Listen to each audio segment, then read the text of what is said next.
Hello, everyone. Welcome to yet another exciting episode of Candid Conversations with Legal Pay.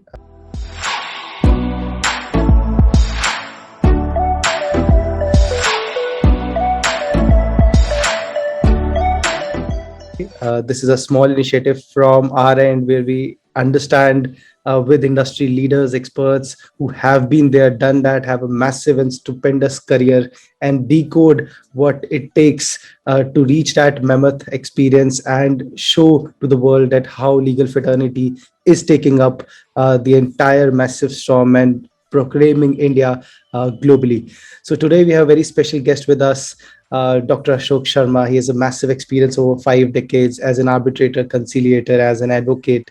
He has been founder and CEO of Federation of Indian Corporate Lawyers, has been an arbitrator in various commercial, construction, maritime arbitrations, and has been on the panel of various arbitration centers.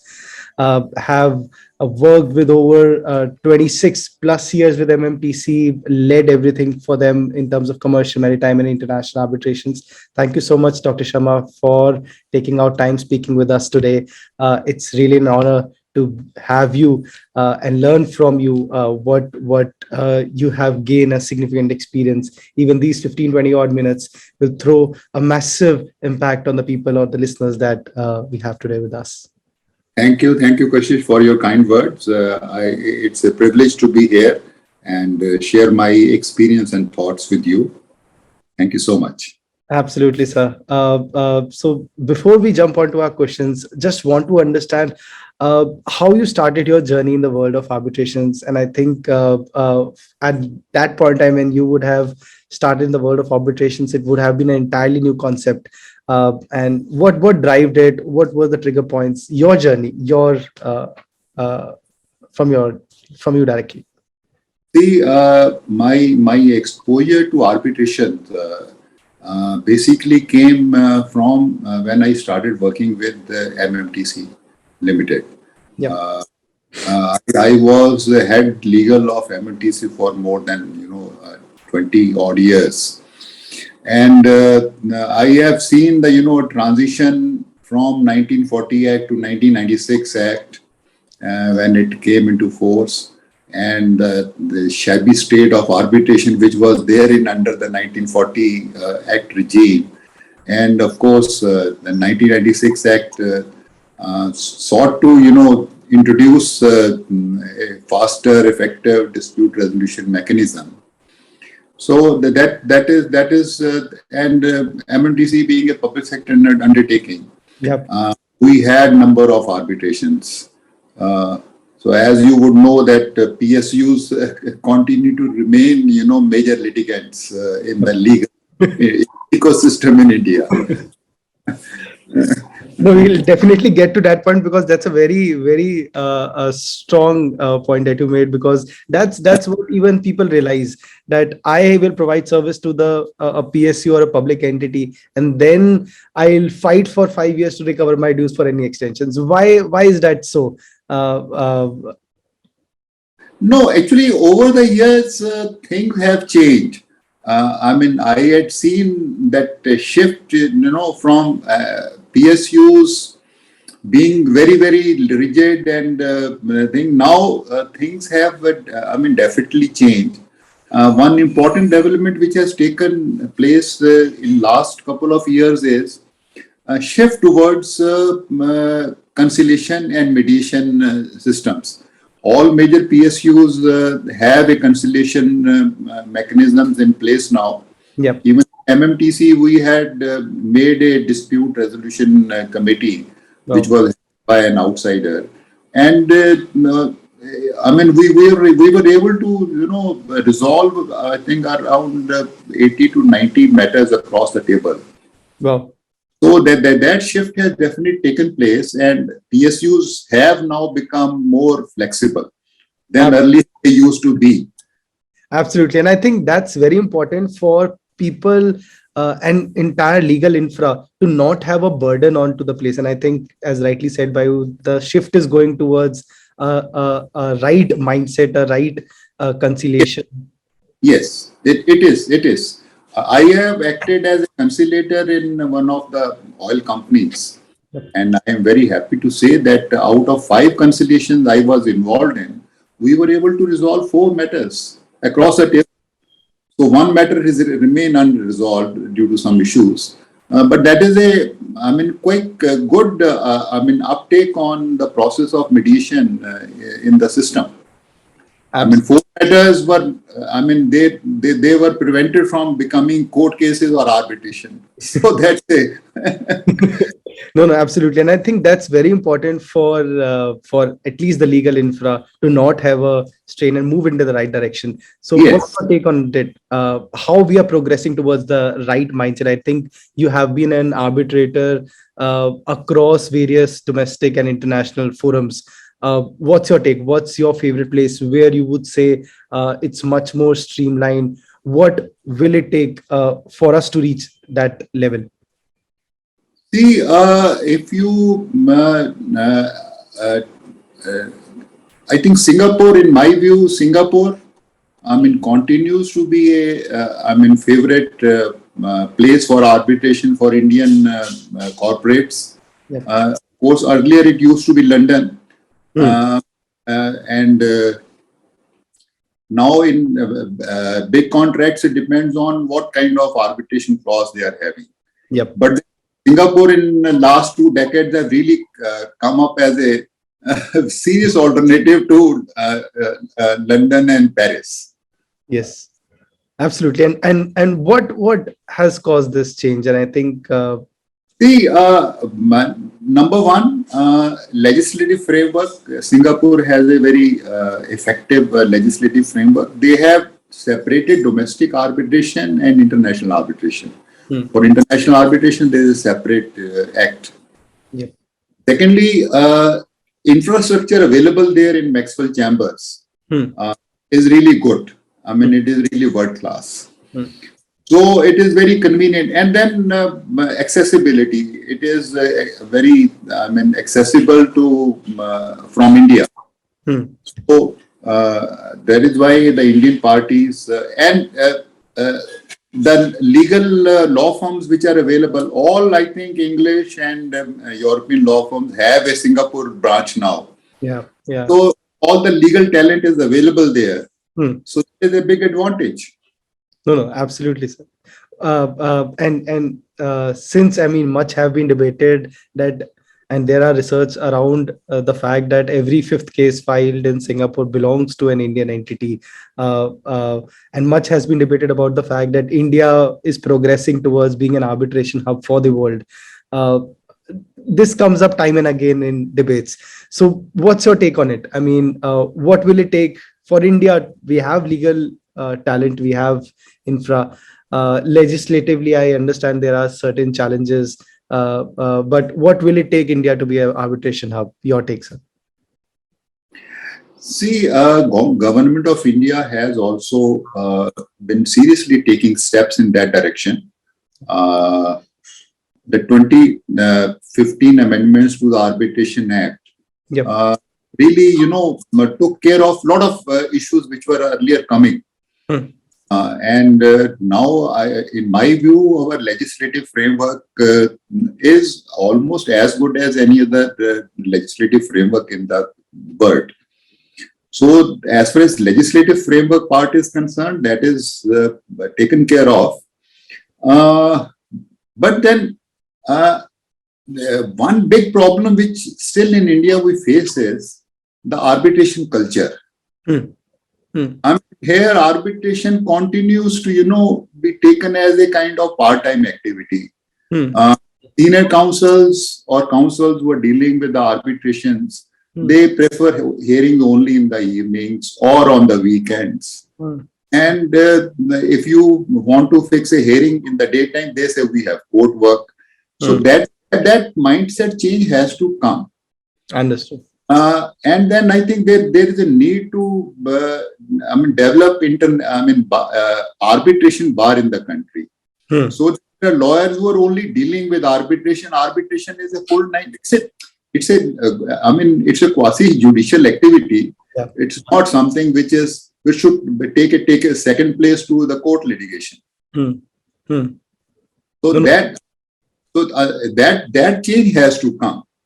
Absolutely. Absolutely. And I think we were speaking to one of our senior learned counsels like yourselves, and his view were also aligned to the fact that, uh, uh, and he has been practicing only in arbitration. So he said, I should not be an exception. I should be the rule. People who are Yes, practicing arbitration should take it. absolutely.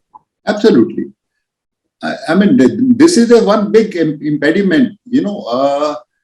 We had done one GAFTA arbitration in London. It was the appeal. So we had sought a physical hearing. So they fixed 4 days, for arguments from both sides. 4 dates, consecutive 4 dates. And we went to London. I mean, we argued, and that's the end of it. So there's no system that you have a one date today, then again you check your diaries and have another date after 1 month or 2 months or 3 months. So that kind of system, I mean, has to kind of change. Understood. Understood. And I think we are progressing on the right path for the change. And arbitration should not become a replica of court litigation, which unfortunately in India it has become right now. Understood. I mean, we are all following all procedures of court litigation into arbitration, and obviously that will lead to delays. Understood. So the flexibility which arbitration process should have, that is lacking. Absolutely. Absolutely. But I think we are the good part is we are progressing in the right direction. Yes, I mean, progress is there. It is a little slow, Absolutely. but yes, progress is there. I agree with that. Done, sir. I mean, you also have been founder and CEO of the Federation of Indian Corporate Lawyers. What was the Yes. idea behind it, and what are the initiatives that you're doing for that? So, would love to hear some lines about that as well. Yeah, actually, we had established Federation of Indian Corporate Lawyers about 2 years back. There used to be an earlier association for in-house counsels, which has, for some reason, gone into limbo. But I have been involved in this process for almost more than a decade now. Idea behind this is that the in-house lawyers, when the lawyers they become employed in corporates, they should also have a platform where they can interact with each other and external counsels and share experiences, best practices. So that is the basic idea behind FICN. No, I think a tremendous initiative from your end, and many congratulations on that. Because currently, the in-house counsel feels like a cost center to many corporates, where they realize the fact that they don't have any advice, or even if there are high-ticket matters, it's usually a consultant who is appointed. So. Right. I think that has to change, and I think many congratulations for that efforts from your end. Thank you. A couple of other discussion points. What your thoughts on maritime laws and arbitration as a whole? Do you think how they come together as an arbitration act, or how does maritime proceedings different from an arbitration proceeding, since you have a very strong knack in that area? Actually, maritime arbitration is a species of arbitration genre. I mean, arbitrations can be commercial. Yep. They can be commodity arbitrations. Just like that, maritime arbitration is one, species of arbitration process which relates to maritime activity. Relating to disputes on dispatch and demurrage and other issues, and the process which is followed there is similar to an arbitration, because the proceedings are governed by the Arbitration and Conciliation Act of 1996, and in India it has been practiced. Now Transchart has been disbanded, but earlier Chart used to insist on arbitration clause of ICA, Indian Council of Arbitration, and the Indian Council of Arbitration has maritime arbitration rules also separate. apart from their normal IC arbitration rules. So in maritime arbitrations also it is similar process. An award is given and the same process is followed. Absolutely, absolutely. Thank you so much for your time. Before we wrap up, just last question for the day. What will be your advice to budding lawyers, people who see arbitration as a practice area?